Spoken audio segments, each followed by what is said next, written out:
మన భారతదేశానికి స్వతంత్రం రావటంలో స్వతంత్రం సంపాదించిన వ్యక్తుల్లో ఒక సమర యోధుడి అని మనం ఫస్ట్ చెప్పుకోవాల్సిన అవసరం. అట్లాగే మన సంఘాన్ని సంస్కరించాలి అని ఎన్నో సిద్ధాంతాలతో సంఘ సంస్కర్తగా కూడా ఆయన ముందుకెళ్ళారు.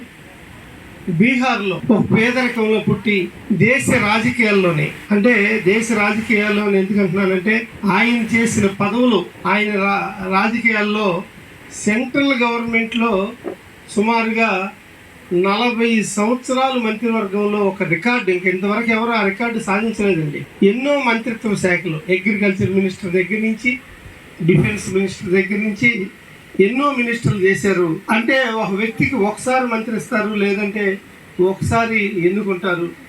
ప్రజలు గుండెల్లో ఉంటే ఎన్నిసార్లు అయినా సరే ప్రజలు ఆదరిస్తారు అనటానికి ముందు వరుసలో ఉన్న నాయకుడి పేర్లు మనం చెప్పుకుంటూ వెళ్తే ఎట్టి పరిస్థితుల్లోనూ జగజ్జీవన్ రామ్ గురించి మనం తెలియజేసుకోవాల్సిన అవసరం ఈ సందర్భంగా ఎంతైనా ఉందని తెలియజేస్తున్నాం.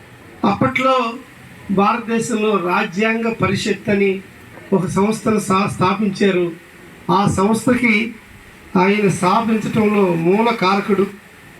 భారత జాతీయ కాంగ్రెస్ అధ్యక్షుడిగా కూడా పనిచేశారు. ఒక వ్యక్తి కష్టపడితే ఏ స్థాయికి ఎదగొచ్చు. ప్రభుత్వాలు మారుతూ ఉంటాయి, వస్తూ ఉంటాయి, కానీ వ్యవస్థ మాత్రం, రాజ్యాంగం మాత్రం ఎప్పుడు కూడా మన భారతదేశానికి బిఆర్ అంబేద్కర్ గారి రాజ్యాంగం మనకు రన్ అవుతుంది. ఆ రాజ్యాంగ విలువలు, అంబేద్కర్ గారు అందరి మనిషి, అది భరతమాత ముద్దు బిడ్డ. అలాగే జగజ్జీవన్ గారు కూడా భరతమాత ముద్దు బిడ్డ అని ఈ సందర్భంగా మనం తెలుసుకోవాలి.